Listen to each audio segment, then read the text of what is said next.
You're listening to the Real Estate Radio Hour, the show that brings you unfiltered stories and insight from the Twin Cities real estate world with your hosts, Chris Rooney, broker at RE/MAX Preferred, and Andy Presky, leader of the Preferred Home Team at RE/MAX Advantage Plus.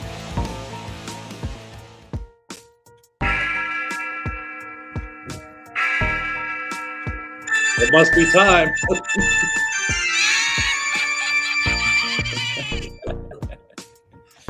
Well, gentlemen, it's my fourth favorite holiday. Number 4. Yeah. What do you wrap in bacon this holiday? Pumpkins. Pumpkins. Okay, good. Pumpkin seeds. Bacon wrapped pumpkin seeds. Might be something. By about Christmas, I'd have a dozen done. At least you could afford the bacon. Not in. Well, we'll see. Yeah. No. Subjective to opinion, but I'm not sure. What do you guys think of my costume? We like it. Guess what I'm dressed up as, Chris? I'm not sure if Nick understands the whole bacon wrap thing. I bacon wrap everything. Andy's a bacon wrapper. The turkeys looked amazing. Bacon wrapped turkey breast is probably one of the best gifts to Earth. It looks good. It's amazing. Yeah. Nice soft smoke on it. Delicious. Oh my God. Gets me excited. That's coming up here right after the old Halloween here. Can you believe, though, it's already Halloween?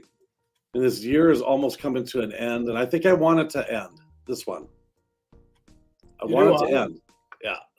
I want to start over in 2024. Even though I think it was a really good year professionally, I guess. But I think it's I'm done with all this crap. It's all negativity all the time.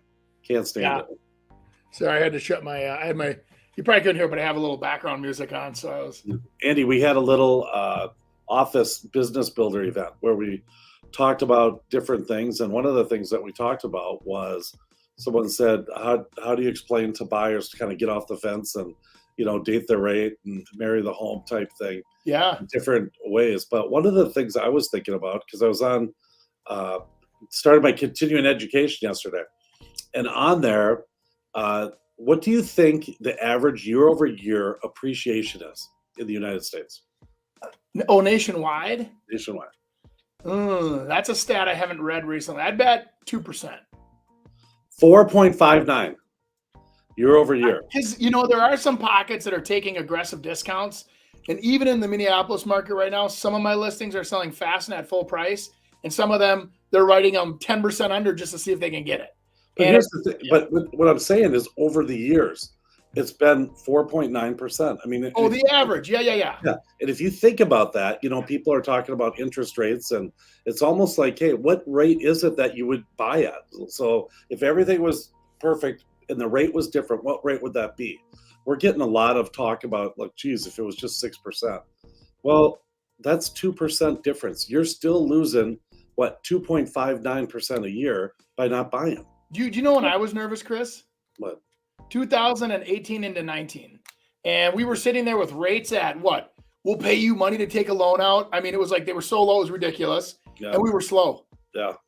So rates were down at the rock bottom. I mean, I'm talking people were getting 30-year fixed rates under 3%, and they still weren't buying houses. Yeah. And then all of a sudden COVID hit, and it was a blessing in a weird disguise, because that for housing, of course, for housing, not for the people that had COVID, because COVID sucks. But anyway, long story long, that stimulated. Long story longer. It's going to get longer. Oh, yeah. Just hang in there.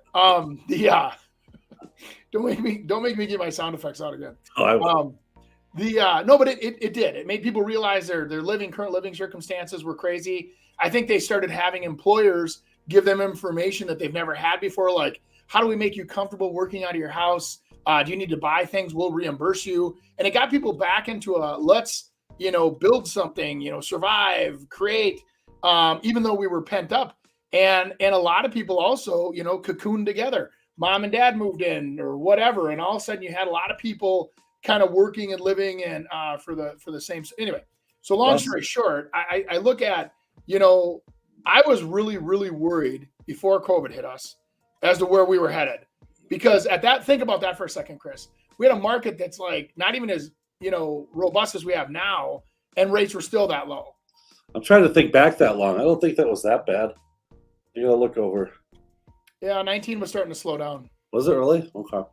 I'll tell you the other thing about COVID, as long as you're talking about that, I think it was also because no one had nothing else to do. True. They could run around and go look at houses. That was one thing that was, deemed okay and essential in which to be able to do. So I think that kind of got them. And they also recognized, well, my God, the way we're living, I mean, we're stuck here. Is this really the way and what we want? And so people started, home officing, and the world changed. I mean, it really did. Oh, I mean, God, you look at how it even affected new construction. We're still reeling in the designs of like, okay, we need a primary office and a secondary office in the house. Yeah. And some of these new offices, you guys, are like 6 by 9, and they're just little, and they're just enough to put one desk, a printer, and they want a window, and there's not a lot of room for the other crap. Just to get away, some privacy. Shut the door, be on a conference call, whatever. Yep. Maybe get a view of something. So yeah. But the market, what do you think? I mean, ours is still. I think it's the same. I mean, it's the same that we're seeing some stuff go right away, some stuff sitting. Yep. Some of the stuff that's sitting a little longer, all of a sudden it's getting offers on it. Yeah. It's not horrible. We just closed on one yesterday that was 31,000 over full price. Wow. So yeah, it's not. I mean, it's not all doom and gloom, but it's just we've officially entered a different market. Oh, for sure. And I think that it takes us, 6 months to officially catch up when we start moving into a new market where people realize it's changed. I mean, I'm starting to even see it now with the offers that come in. There's buyers that are like, hey, we get it. It's 8%. We want to move. We understand the payment's going to equal this. Let's go. And they take on that task of finding the new house. But what's interesting is, even with the limited amount of inventory that's out there, there's still a lot of the buyers that are out there feel like, hey, we already got beat up by the mortgage company. Look at these payments we have to pay. And so they go out there shopping with a chip on their shoulder, acting like you owe them something. Because, hey, look at what we did. Now you got to give us something. And so I'm seeing people asking for discounts. Almost every deal now asks for inspections. Nobody's worried about their offer. They're worried about, if we get it, we want to get it on our terms. And so I'm seeing that quite a bit. I'm glad the inspections are back, though. I think they're important. Yeah. I don't like ticky-tack inspections, but I mean, to protect yourself, and the seller's protected too. I mean, they really are. It's a lot better if an inspector comes in and says, "Oh, hey, that was all good." And then later on, it's like, "Well, this was wrong." Well, you know what? You had an inspection. What are we supposed to do about it? We didn't know, kind of thing. So yeah, some people just want to claim no responsibility for anything they do, and it's like, just keep good records. Hey, we offered this, we did that, we offered you this, and then if they ever come after you, you're like, listen, you were too lazy to do your homework on the front. Why are you ambitious enough to come after us now? And most people will not chase you very long because they're lazy by nature. So it's like we want all new carpet because blank. And nope. True. You get to negotiate. You don't have to just agree. I mean, I've had people ask for stuff before after closing where it's like, are you kidding me? But, it's our job to present. And then, but Chris, what's your opinion on this? So I've had agents tell me this, and this is kind of where I understand our fiduciary responsibility ends at closing, right? But where does your, when it comes down to ethics and whatever else? So let's say you do have a seller, you do have a buyer, something happens, and there is some kind of a litigation or some kind of a follow-up that needs to be done. I tend to help people, right? And help them in what way? Like I'll hey, you don't have a good attorney. Here's a referral to a nice attorney. Here's 3 attorneys. Here's a whatever. Let me help you if you want to write up a letter. Here's a letter that somebody else has written similar to that in the past.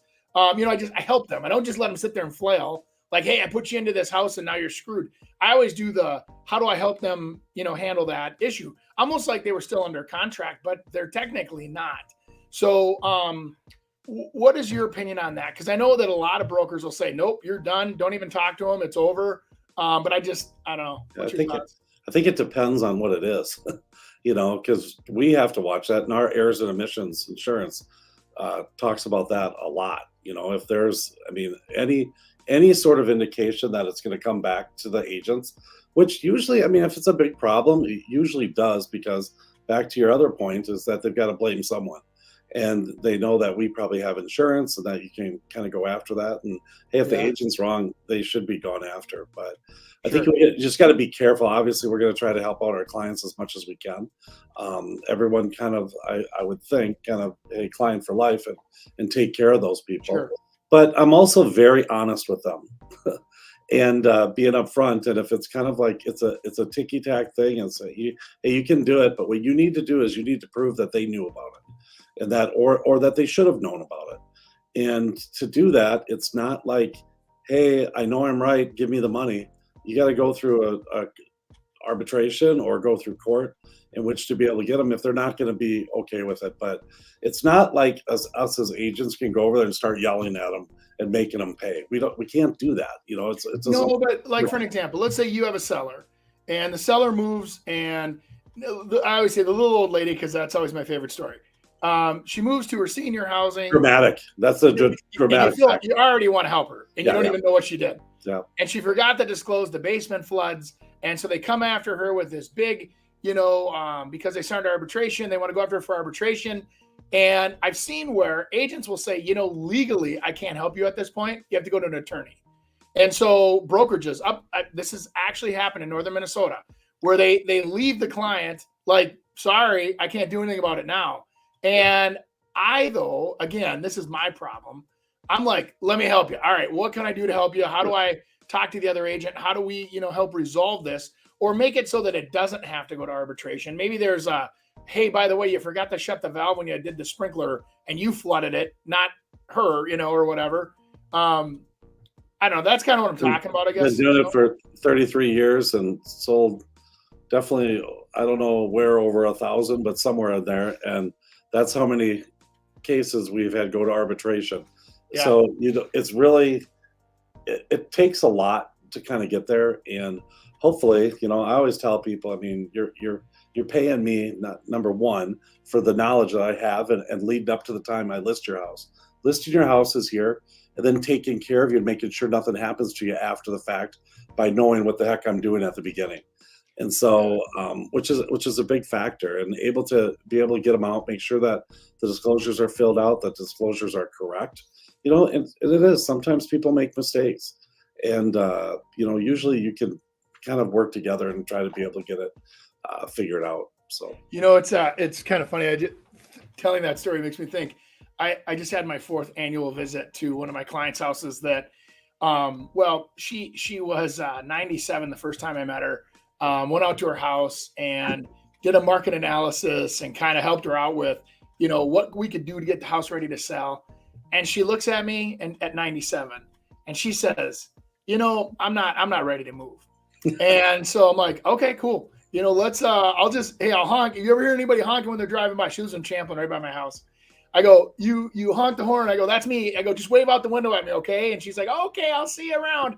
No big deal. I mean, this woman is everywhere. She's at the nail shop getting her nails done at Turbo Nails. She's up at the restaurants. I mean, she's everywhere. Now, cut scene, she just turned 101. Okay. So this year she's 101 years old. And I'm out there with the kids because she says, I've decided I'm not going to sell. So the kids are like, please come out. You have to talk her into moving. And she goes to me, she looks me right in the face and she goes, do you think I'm too old to live here on my own? And I said, do you want me to be honest, or do you want me to tell you what your kids want me to say? She goes, I want you to be honest. I said, I think you're doing just fine. And she goes, thank you. And she goes, well, we'll see you next year. Well, here, she thinks she goes, I'm not old enough to go to an old folks home. She goes, that's awesome. Listen to this, Chris. She goes, plus, all my friends that used to be at the old folks home are all dead anyway. So she goes, I don't even know anybody over there. I love that. I got to be honest with you. I love it. And so, I mean, everybody's at different phases. I've seen people move into old folks homes when they're in their late 60s. And it's like just, for health reasons or whatever. And so it's like, it's whether they 101. And they can embrace that, or it can turn on them. Like, hey, this is the end. Why should I even care anymore? Or it's like, you know what? Let's enjoy this and let's get to know people and you do have to kind of have a lot of friends because they do maybe kind of get rolled out every once in a while. So yeah, she's the gal that still weeds the driveway when the weeds start growing between the cracks, but she won't mow. She said she goes, I've got a kid for that. my mom keeps talking about when that ambulance comes, there's another opening. So it's quite interesting. It is that phase of life though when they say, well, we got our name down at the old folks home, so if the opening happens, which means somebody croaked and or got unhealthy quick, and then they're like, we got a reservation, we got a 3-bedroom on reserve, and I go, why would you two need a 3-bedroom? Hey, Andy, I already got my old folks home down in Brazil. Yep, I'm going to be taking care of. I'm going to work the chain gang. Yep, yeah. I'm working the chain gang, and then just going to roll me into a favela, or what is it called. There's no rules down there. I heard they do stem cells right into your brain, and they don't have any regulations, so you can get younger by the minute. Sweet. Hey, I got doctors on call. I went to the hospital 2 weeks ago to just get a check, whole body CAT scan, and the thing where they put on the back and they look at your bones or something. I don't know. Yeah. And I walk in, and within 15 minutes, I had everything done, free of charge. So I'm connected out here. I'll keep you guys healthy. Wow. That's fantastic. Wow. Yeah. Andy and I can do it from the beach. We'll both have a coconut drink. Be awesome. Andy will start drinking again. It'll be fun. Yeah. It's not illegal down there. Is that ever going to happen again, by the way? What's that? People want to know. People have been asking me. They always think you're drunk on the show, and I said, no, this guy's totally sober. Honestly, I don't think I was about 10 years ago, put the pontoon away right before Halloween, and that's what I said. I go, hey, I'm just going to take a break. This is a bunch of crap. Didn't feel great. It was like whatever. And I took a break, and I've never gone back, and it was for no reason. Yeah. Everybody's like, so what'd you do? Did you flip your car? Did you get in a big, whatever, some drama? And I'm like, Lisa said, you're done or else. That's what I heard. That's the rumor. Lisa said, you're done or else. That's it. Oh, well, yeah. That's a good option. Yeah. It's an easy out for me. Bye. All right, boys. Hey, we're going to go with the Halloween theme. So okay. I don't know if this is a joke, a clown show, but I'm worried that you guys are going to stop getting paid. They're talking about taking commissions away, the NAR. Oh, whoa. What? Allow listings with $0 buyer commission. Wow. Whoa. I think that's spooktacular.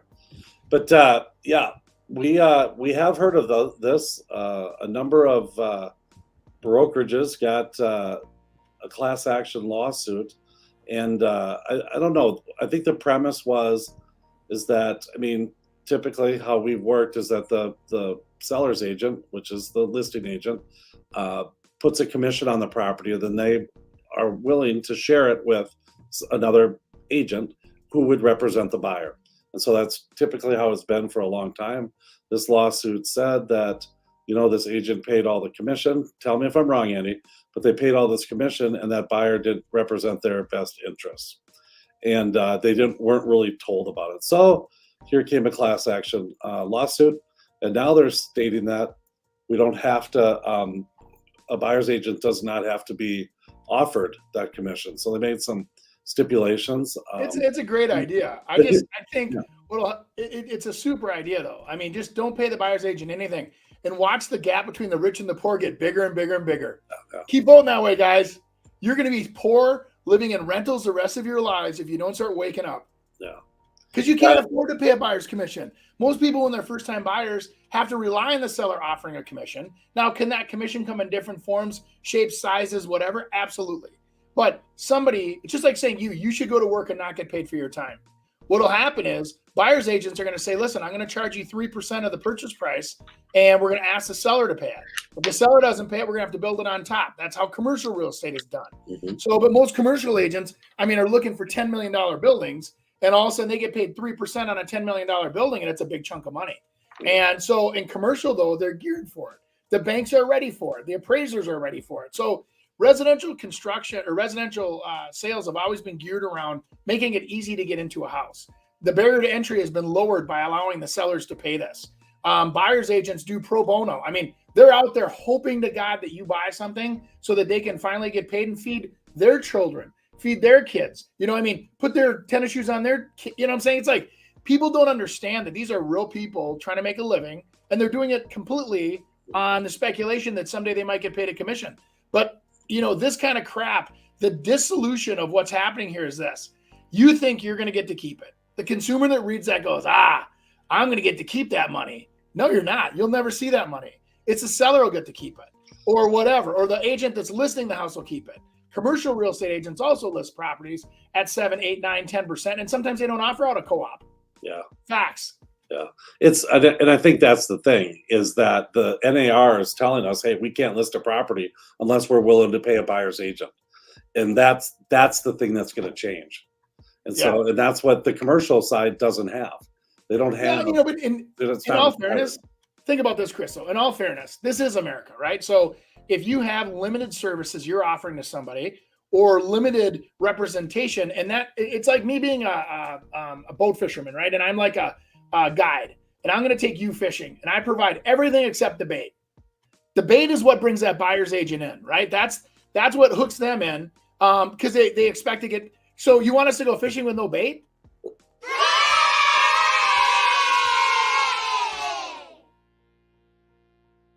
I was waiting for that. I don't know how you come up with this stuff. Because I'm thinking about going muskie fishing right now, and I'm really excited to get out there. So, yeah, but it's just I doubt things are going to change, but it just we're just not forced in which to do it. And I think there's some stuff too that an agent doesn't really have to be part of NAR anymore either to be part of that MLS. And so I don't know. Well, I think here's the problem. It hasn't all been finalized. So I think that they want us to change our industry, right? So I get it. So just like every other industry's been disrupted, they want to come in and change the way real estate's sold. Well, guess what? You're going to get, let's say you start paying a 1% payout, right? Like I look at, and I'll say it publicly, Lennar does this right now. They're under a 2% payout. They offer a flat fee now. If you look on the MLS, a lot of their properties will say we're paying $12,377. And to a consumer, you go, that's a lot of money. I wouldn't leave that laying on a park bench. But in reality, your whole business model has been built on a 2.7, not a 1.7. So what ends up happening is that buyer, in theory, I mean, yes, thank you very much. It's 12. What if you spent 4 years trying to find that person a house and you have 210 hours into it? You do the math on that, guys, right? And it's like, you start going, well, geez, that's not as much as I thought it would be or whatever, right? And it's like, you have these clients that are getting top level service, drop everything, drive them out there, show them the houses, represent them well, guide them on their purchasing decisions so they don't make a catastrophic $30,000, $50,000, $80,000 mistake. I think buyers think that money is well spent, even though they know they're paying a little bit more for that house. This is a bunch of greedy attorneys that got together and are full of a bunch of crap, in my opinion, coming after and saying, we didn't know. Well, you're an attorney. You should know. Then you obviously don't read your contracts, and you shouldn't be an attorney in the first place. Yeah, one of that class action lawsuit, one of them stems from here in Minnesota. But I was just going to say, it's kind of like, what Nick just went through at the doctor. He said other than he got it for free, but he went in, got all his stuff done in 15 minutes, and he thinks that's the greatest thing in the world. And that's what I say too. I mean, do you want us to have your house listed for a year? Is that going to make you feel better to get us paid, or do you want us to sell it in a day so you can kind of move on to where you are? I just had that happen last week where one of our properties, I mean, we over marketed this. I mean, we were reaching. We did everything we possibly could do to market this property. These people were important to us, right? And non disparagingly, they said to us, "Well, it's sold in a day. Do you give us a deal?" Yeah. I'm like, you have no idea. I spent 4 times as much on your property to market it than I do a normal property, but you can't really say that to somebody, because they kind of that. I think here's the deal: if you really want to load the gun properly and take out the right players, you got to look at this, ladies and gentlemen. They're selling your houses. What do I get? What do you charge? Don't just argue about what the percentage is, because the percent, just like doctors' experiences, just like anything experience, they're not the same. What am I getting for 6%? This is the best way to shop a real estate agent, by the way. So if I pay you 3% and you pay out 3% on the other side so that the agents are favorable, with your 3%, what kind of marketing are you going to perform for me to promote my property to the public, to give me the best offer possible? And what's interesting is you'll have some people go, we're going to put a sign in the yard and we're going to tell all the realtors about it by putting it on the MLS. And then I'll use phone pictures on my iPhone. No, you'll get somebody else will say, we're doing professional photography, high definition photos. We're going to do a video. We're going to fly by. We're going to promote you on YouTube. We're going to promote you on Google. We're going to hit you on, and they go through the whole plethora of what they do. Social media platform looks like this. This is how we promote you to certain, we have predictable analytics. We have houses that we know that are in this area that want to buy your house. We target those houses and also you're like, oh my gosh, there is a huge difference between real estate agents. And that's what you really need to be shopping. This whole arguing about money, then I'm going to argue about what you get paid per hour, not knowing what you do. That's not fair. And ultimately it's knowing what the market is and what the market will offer if you've been in that price point. But the other part is how you're going to position that house to bring it to the market to get them the most money. I mean, that's where it really is. We can play social media, we can do all that stuff and whatever. But if we haven't positioned it right to be able to make the most amount of money, we haven't done our job. And that's where I think the difference is between realtors, is being able to take it. I mean, I was at a house, I mean, it's crazy, but we went in and I said, I think it's I always kind of do a range pricing because by the time we go to the market, we don't know. It could have changed. We could have different competition. The interest rates could have gone up. We could have joined a war in Israel, or we could have been, funding $700 billion to Ukraine, and consumer confidence is down. So we don't know. So I give them this range, and I said I think it's between 360 and 380. Well, they had another agent in there that told them that they would guarantee their house or listed at 255 and guarantee it at 170,000. And I'm just like, and I came in there, and they're kind of like, oh, what? And it was interesting because they kept questioning, well, why do you think that? And I said, well, here's the reason why. I think we're in a kind of a little area. It's in Minneapolis, blah, blah, blah. Certain areas, these certain things that I think are going to be able to make it. But I think we need to do this, this, and this to be able to get that. So we get it, and it comes down to it. And I said, you know what? I feel like 369 is the right price to go with it. We got people excited right away. We get 401,000 for it. Chris, someone was going to list it for 255 and guarantee it. Exactly, but that's exactly my point. Like, I'm with you 1,000% on that, and that's a very great example of exactly what happens. And like, same thing is this. Well, yes, you're going to pay 3% extra. I don't want to pay 3% on the $1 million. My neighbor wants to buy my house, and that's $30,000 that I have to pay you. I sit down with a lot of these people and say, well, first of all, your house isn't worth $1 million; it's worth $1.3 million. And they just screwed you out of $300,000, but you didn't pay me 30. No. God bless America. You didn't pay me 30 because that buyer would have never bought your house if you would have listed it for what it was worth. They wanted to screw you, and you let them, and you think you saved money, but you really, hate to say it, but you hurt yourself. Yeah. My 24 years of doing this, Chris, I can count on one hand the times where the deals where a buyer and a seller got together on their own, and I didn't think they got screwed. Right. I mean, I'm being honest. Now, when you look at that and you say, okay, well, what does a realtor do? You don't have to hire a real estate agent for the full 7%. You can hire me for a 1% fiduciary or a facilitator, and I can facilitate a deal. All I'm doing is helping with the legalities, putting your thoughts and his thoughts or her thoughts together on paper and helping represent the file. There's a lot of ways real estate agents can help the transaction without being a full-fledged, let's offer a commission out to the public. So I don't know. I just tell you, I think that our jobs as real estate agents are going to get to be a wider variety of services over the next couple of years. I think you're still going to be paying what we're worth because, but like I always tell everybody, if you don't think a real estate agent, if you only want to pay 4% and that's it, and you don't know what you're buying, number one, you're a fool. But number two, I think that in that situation, if you don't believe in the process, you don't think that your agent's negotiating power or marketing skills affect your property's value, you should sell it yourself. You shouldn't even get involved, and you shouldn't use the MLS, by the way, because that's the real estate tool that we have for us, right? So that's the other thing. The reason why NAR, and I'm going on a tangent, sorry.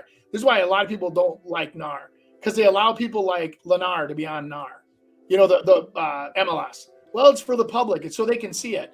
The idea there, if the real estate agents were so greedy and so piggy, why would they let somebody like Lennar onto their North Star MLS?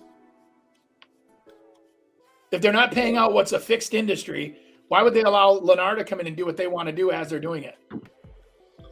Hey, Nick, we should go on to the next topic so we can save Andy a lawsuit. My blood pressure machine's going off in the background, so I need to attempt to slow myself down a little bit. We could talk about bunny rabbits for a little while. That'd be great. Hey, this video is for the attorneys and, you know, messing with the real estate agents and kind of making fun of you guys. Great. Dang. Huh. What's up with all these books? Oh my gosh. You have to, not only do you have to fog a mirror, but you have to sit in a 40-hour class, and it costs under $2,000. Exactly. I think we have to have a high school diploma too. I think. But I'll tell you what, the whole attorney thing, I think attorneys are paid to scare people a lot, mainly. And in the early years, I was nervous. I mean, if an attorney called, oh my God, what are we going to do? And as you kind of go in the business and you kind of see what they do and say, and you just don't be disrespectful, but you don't have to just bow to them either, you know, because they think they make you think everything you say is going to be held against you, and they'll question it. It's just, you can't think of them that way. How can you respect I usually don't have any anybody problems with attorneys. But this is what I say, and God bless attorneys. They've scammed so many people out of millions of dollars. How do they? I mean, and I'm saying this, and they know it, and they laugh every time they get a check. I want to represent your best interest, but I'm going to take 40% of whatever we bring in of your windfall is going to be mine. So wait till attorneys run real estate. We're going to get 40% of your net profit on the house. They're not going to do it for less. You kidding me? Holy crap. Nick, bunny rabbits. What do you mean? What do you mean? What do you mean? What do you mean? What do you mean? What do you mean? I love her, by the way. You do? She's one of my favorite actresses. I was trying to read the words. Who the heck was it? I didn't Basically, it's like I thought I got my real estate license to look at pretty houses, not run social media campaigns. Right. And have podcasts that nobody listens to. Just saying. I think, as much as so this is Andy Praske again, isms not reflecting you or anybody I work for. But I think real estate should be a division of the marketing in college, like not law necessarily. You take a couple law classes on understanding contract law, but I don't legally give any legal advice. I don't need to be an attorney. My contracts are written. What I'm doing is I'm guiding people on marketing. I'm guiding people on negotiating. It's like, anyway. Psychology, psychiatry. Oh my God. Tell me about it. Contractor, whatever, therapist, sometimes mover, plumber. I mean, you're kind of everything. It was funny. An agent that got into the business and came from a very successful closing business and just kind of want to take the next loop. And he's just like, it's amazing what you all really need to be. I mean, you need to know the whole town. You need to know, you need to know everything. And it's true. And the more you know of that, the better, typically, the better service you're going to give to someone too. So there is a lot to say about, the commission, and, you pay for what you get. And there's some things you shouldn't have to pay for. I totally agree. Commission's always been negotiable. Always will be. And so you have the right to be able to do what you want, whatever works best for you. So. Well, I think people also are trying to pick on percentages. And what's interesting is, like, as inflation goes up, so does our pay. When inflation goes down, so does our pay. So, when inflation hit us, or deflation a couple of years ago, 10, 15, whatever, and houses went down, you didn't see agents saying, hey, I need 12% to sell your house now. Yeah. You know what I mean? It's like, so they kept the percentages the same. They did more volume to make up for the lower sales. And so I think we've been more than fair with as an industry. Yes, as things go, but I do understand. There's times where people, when you look at what did you pay for a service, and you have to say, okay, what did I get? What did that person provide? Is it the best doctor in the whole hospital or the best doctor in the state, right? What are you buying?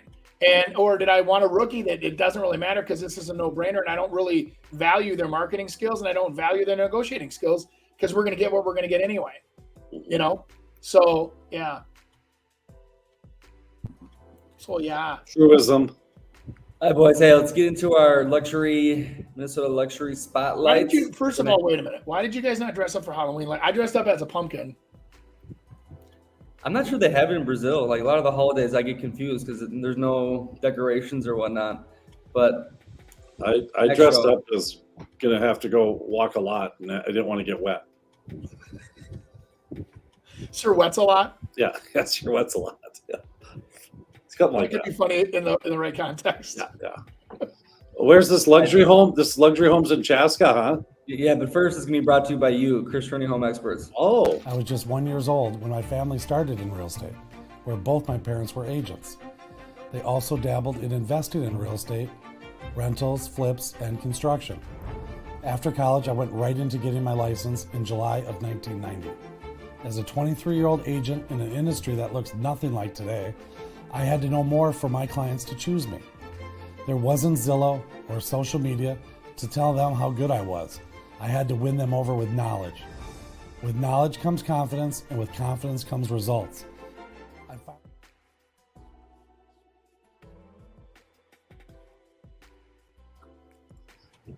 Andy, at our event the other night, Yeah. people had 3 people come up to me and they said, "I love it when you guys rip on houses." I'm like, God. Yeah, I said we don't try to rip on them. We're just trying to. I had three help them. young ladies pin me into a corner and say, "If you ever rip on my listing, We don't rip on them. We're just analyzing them. That's all we're doing. Andy rips on them. That's true. All right. Whoa, just almost 12,000 square foot Bluff Creek. Wow. How many acres? I got to know that first. That's going to help me. 30 acres. Okay. heck yeah." Built 91.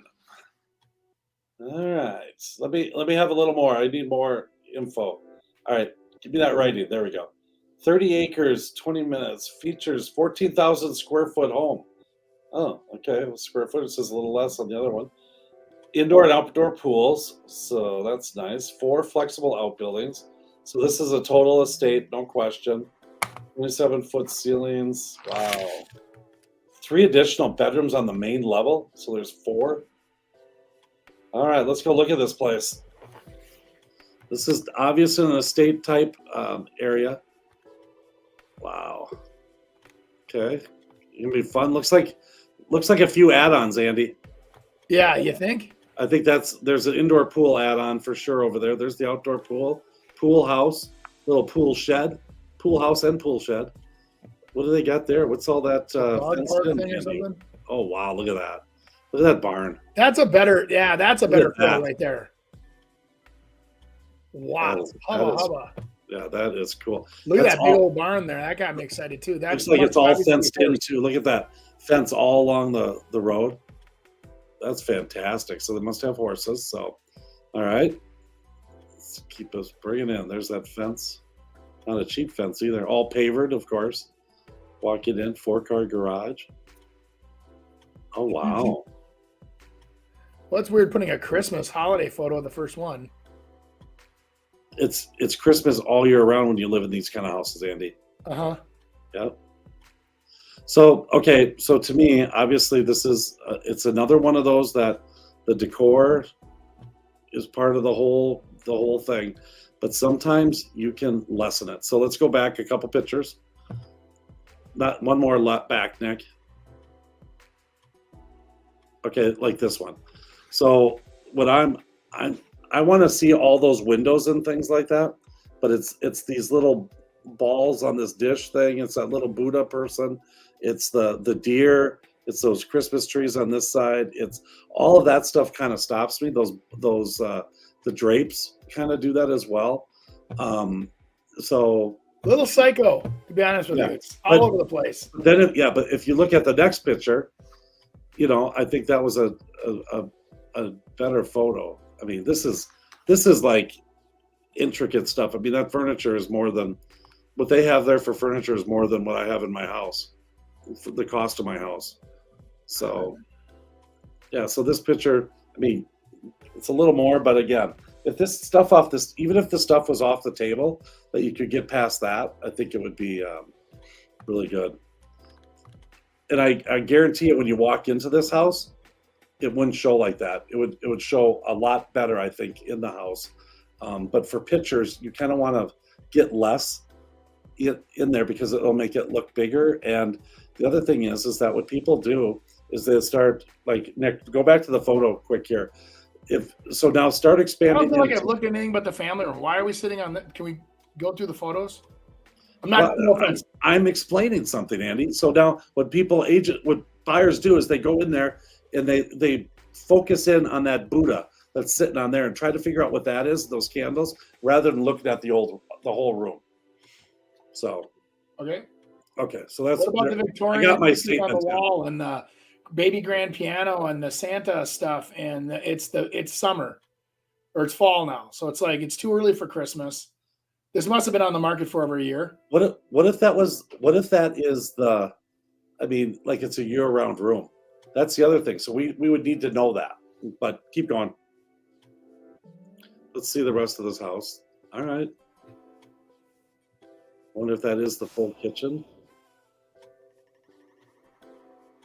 You can start seeing some of the 90s coming in, the tiles. What do you think of that flooring? I don't think it goes with the kitchen at all. Yeah, I think what happens in a lot of these houses that are a little older, that are more luxury, they did maybe a lot of tiles and stuff, and it's just super expensive in which to replace and super messy. And so it's kind Chris, of, they try to work around. Hold on. They're asking $5,500,000 for this house. You can redo the goddamn tile. I mean, it's not like they're selling it for $400,000. Hey, I mean, you know what I mean? 30 acres on that yeah, but spot. what's 30 acres worth? 30 acres. But here's the thing: people that are going to buy that, people that are at 4 million trying to push it to 5.5. That's not the person. This person's a $10 million home. That's a $10 million home that someone's going to think about it, and then they're going to come in and do it the way they want. So that's what I think, because of what that area is. Well, even at $50,000 an acre, you got $1.5 million worth the real estate at $50,000 an acre. I don't know is that realistic for land down there? I'm sorry, how much? $50,000 an acre in Chaska? Well, it depends. Yeah. It's on the bluff, but it's more than the acreage to me. It's the fencing, it's the open yards, it's the barns, it's the pools and all that kind of stuff that someone can come in, and you don't just get that. I mean, that takes a lot to be able to get that. You asked me, so like you're being the thoughtful one. I'm just like, I just want to grind out the numbers. You're the fun one. I'm looking at that house needs to be remodeled. So I need 12,000 square foot remodeled. That's going to cost me $3 million because of the square footage. And I'm just being honest with you. You can't hide, it's like putting lipstick on a pig. I mean, if you got old stuff and you've painted and decorated the heck out of it, it's still old. You know what I'm saying? It's like, so I'm trying to see, does it need to be updated or not? Kind of, you know what I'm saying? Or what's the land worth? But the barn might be a $500,000 barn, but you're totally doing exactly, I think, what all buyers do. And it's perfect for this example, because it's like every picture, we're making a decision based on that house. And Andy's picture of it is, oh my God, that's dated. I mean, it's $5.5 million. There's no way it's worth it. Now, Andy might stop looking at pictures and just move on to the next one. And so it's like, you got to try to capture them. So I think that's a great example, And to me, it's kind of like, we're getting 17 different views of this kitchen, which is great, but maybe a couple to kind of get me through the house, orientate me, make me feel it, because you're cut. Well, again, there's no ceilings. You've got the Roman pillars going on. So it's the decorating in this house is very interesting. It's going a lot of different directions, right? I don't know.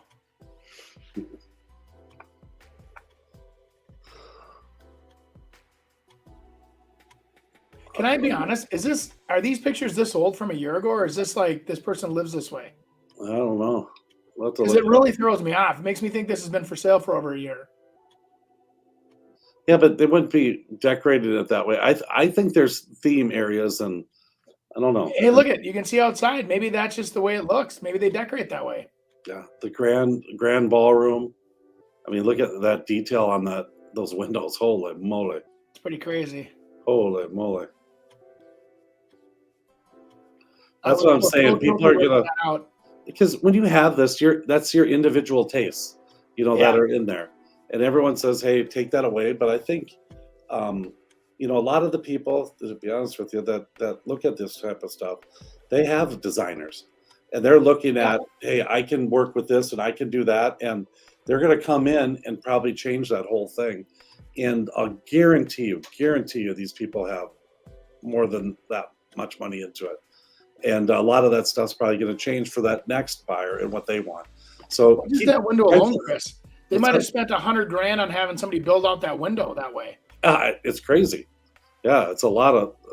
Yeah, but you see the tile and stuff like that, and a lot of people now want wood. But I think it's just. I think once we kind of keep whipping through here, we got 50 more, 70 more pictures to go. I'd feel guilty ripping all that out, though. That's a total entertainment space, though. Look at that. Sure. Keep going. Yeah, just keep going. Another prep kitchen for the elevator. Cool. Elevator. Yeah. See, they got all different theme areas. Look at this. I mean, that's the fourth one on this level. And there's the master. Oh my God. It's the master bedroom. Wow.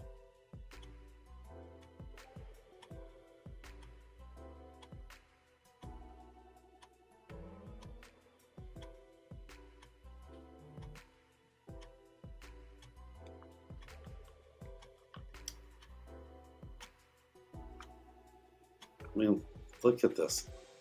The cost on all this, it's crazy.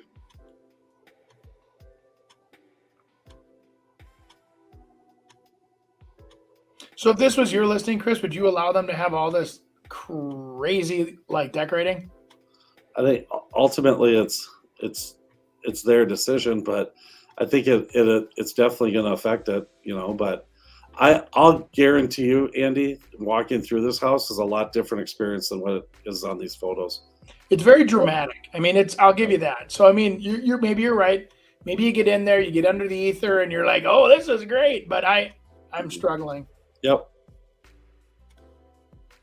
This is, to me, honestly, some of this, and I hope they don't hear this, but I think it's ridiculous, some of the stuff they got in here. I'm just being honest. You know how much Andy, you're a plebeian. This is patrician. This is out of this world, crazy, rich people stuff. Yeah, it is. That's what it. I mean, there's just the furniture alone in that place was, I mean, million of dollars, I should say. And just their art and their different. Not at my garage sale. Yeah, right. Yeah, I mean, but it is.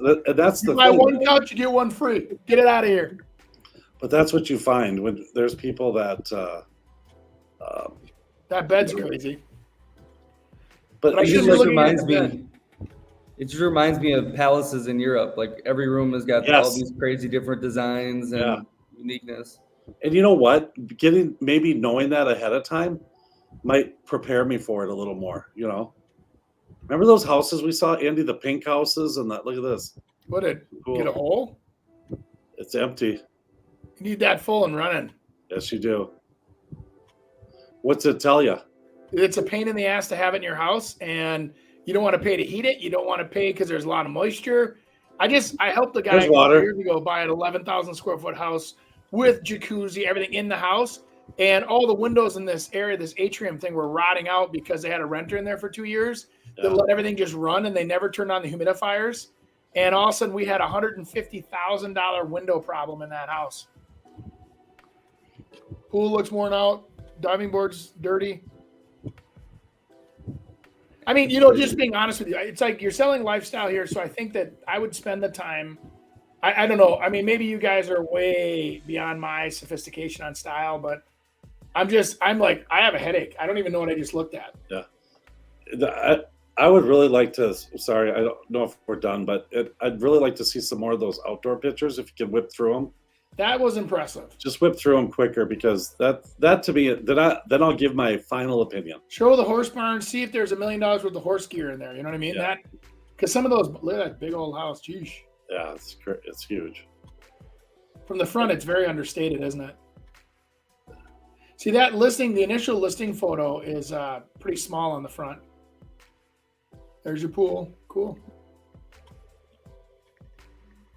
That's cool. It's like the foundation look. Just keep going, Nick. Look at that. That barn. Look at those outbuildings.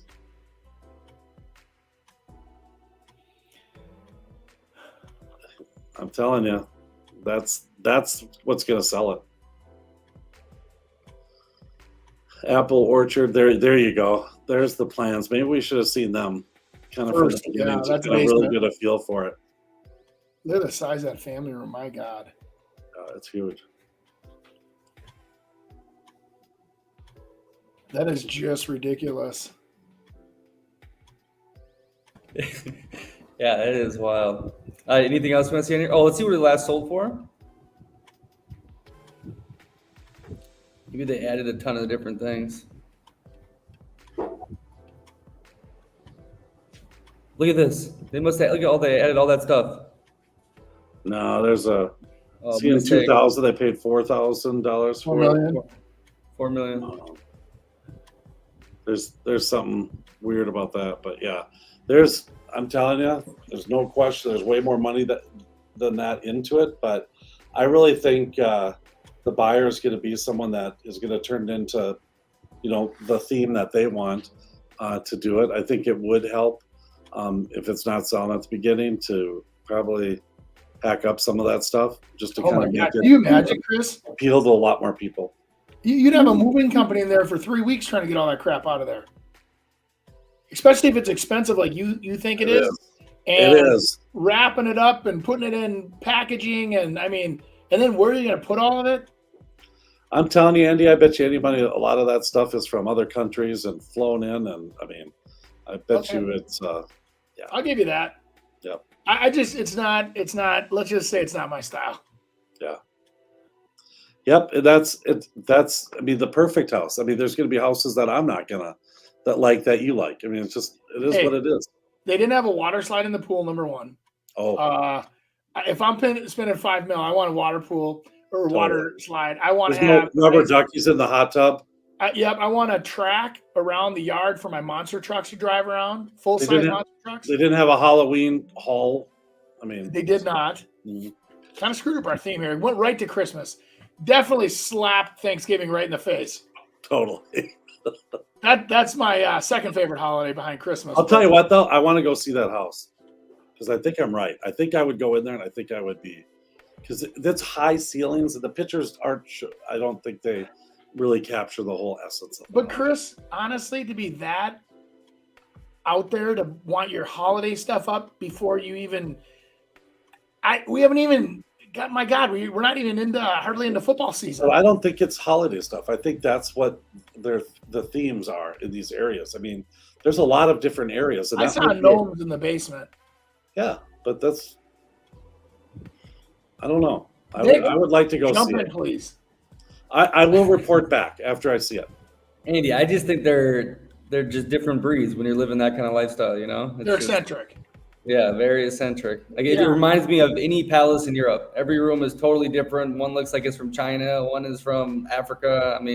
It's just different. They're built different. One's from the Christmas village. But they can be different.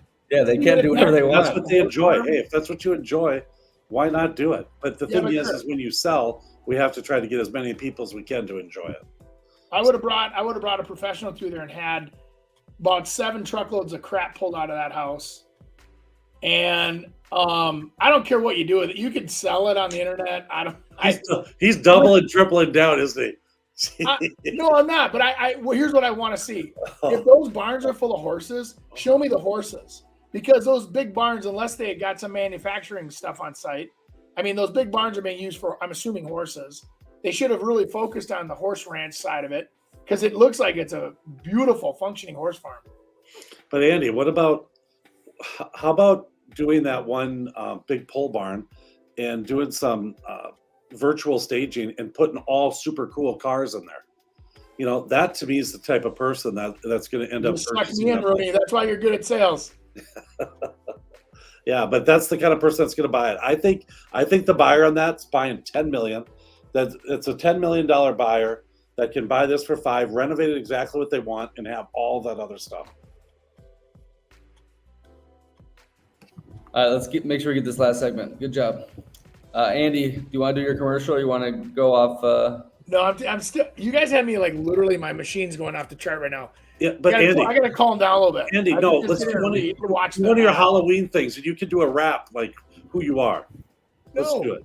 You do your own rap. Well, give me some music. Hey, you want screwed up staging in your house? Give us some music. Come on. Okay. Is the market scary? You guys are jerks. Just run my fun. Leave me alone. I dressed up like a pumpkin. Andy, that's you. That's perfect.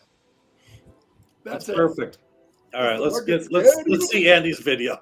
Let's see his video. Well, they said I could have 30 seconds on the show for a quick ad. Andy Praske, Remax Advantage Plus, Andy@Praske.com if you want to email us. Here's the thing, 22 years in the business, over 1,400 sales. I'd like to help you with your real estate needs. If that's buying, if that's selling, if that's building, whatever it is, give us a call, send us an email. Let's get you started on your real estate journey. I'd like to help you on the way. Lots of experience here, and I would like to put it to work for you. Andy Praske, Remax Advantage Plus. Thanks for listening to the show.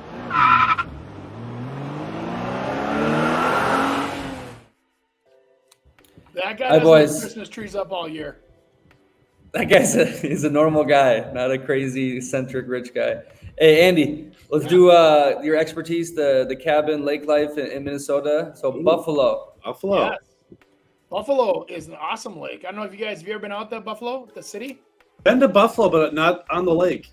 Yeah, no, it's beautiful, man. It's you're nice and close to town here. It's like you can shoot over. A lot of people will shoot over from like Monticello down and over. I have a lot of people between here and Annandale. There's a lot of lakes out that way that are fantastic. Buffalo, good schools, still kind of, in my opinion, considered to be kind of the metro. You're far enough out to where you feel like you're out a little bit in a smaller town, but you're yet close enough to the cities where you have all the major features. You can see the Caribou Coffees and all the restaurants, and the lake is nice, good fishing. There's a couple lakes in that area that are very nice, and Buffalo is one of them. Lake Pulaski is another one that's really nice up there. To the north. That's where all the nice Polish kids hang out.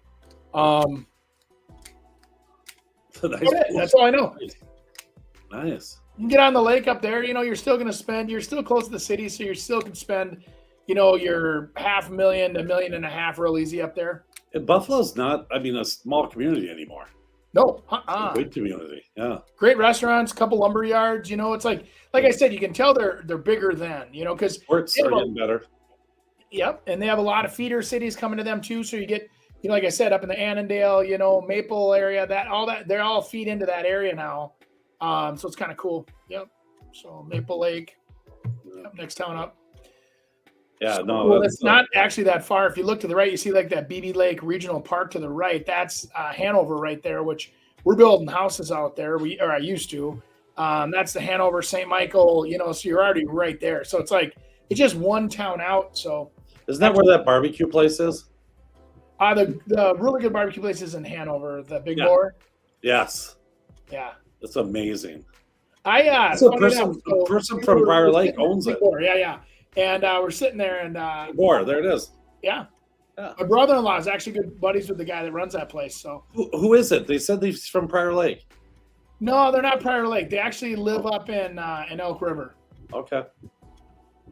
So the sport's pretty good in Buffalo too. It is getting better. Yeah. Well, I think you got a lot of people that want to be one town out. You know what I mean? So they're, the Plymouth, Hanover, St. Michael's, the Monticellos, they're all now out that way. And it's in Buffalo does have a higher end feel to it because you do see a lot of acreage. Like what we just looked at, like down in, what was that, Chanhassen, or where was it? Chaska. Which I got an email. I'm not allowed back in that town. You get that same house up there for about $1.5 million without the Christmas trees. Without the Christmas trees. Andy, they may include some of that stuff, but I doubt it. Boy, wouldn't that be exciting? Yeah. Yep. I'm not. Hey, listen. everybody's got their own style, but I think that when you go to the marketplace, you need to neutralize a little bit. Otherwise, your ego's getting in the way of your success. Don't they say that to get your identity out there, half the people got to hate you anyways? Yeah, they should put up political signs in the photos too. That'd be a great idea. They should put up some statues of their favorite politician right in the listing photo. That'd be a super idea. Nick, I don't think I would boost this one. Let's not get this out there. I'm gonna get sued. We're saving sure. Andy. So you guys should do your disclosure now. We say that I had no part of this. Yeah. Or maybe they like Andy's straightforward talk and they say, we need you at our house to shoot us straight, get this house sold. I do want to say one thing though. I'll guarantee if you go to Andy's house for Halloween, you will have a good time. And you'll get some really good candy. Yeah, we do a lot of candy. Yeah. Full size bars. I did. You know what everybody loves now, Chris, is they love the sour crap. So like I go all over the place to get the sour kids, and I got these long tubes full of sugar, which are just straight like kid crack. I mean, they're it's pretty awesome. So we got the pixie sticks. Is that what you had this morning? Huh? Like the XL pixie stick this morning? Of course. Yeah. Yeah. And they use them and they're a great sword until you get home. Yeah. So you can use them at whipping your buddies. And then I Just a got big lots kid. of candy, jewelry stuff too. So you can get headbands and wristbands of candy. Oh, Jesus. All right, guys. Hey, have a great Halloween. Make sure to click this link. Our websites are on there. Give us reviews on the iTunes, Spotify. Subscribe to the YouTube. Thumbs up. Send in any questions. If you're going to buy or sell, you know who to come to. Ciao, ciao. Thanks for joining us this week on the Real Estate Radio Hour. Don't forget to visit our website, realestateradiohour.com, where you can subscribe to the show on iTunes, Spotify, Stitcher, or your preferred podcast listening app. If you enjoyed today's episode, we'd appreciate a rating on iTunes or sharing us with a friend. Until next time, stay awesome, Twin Cities.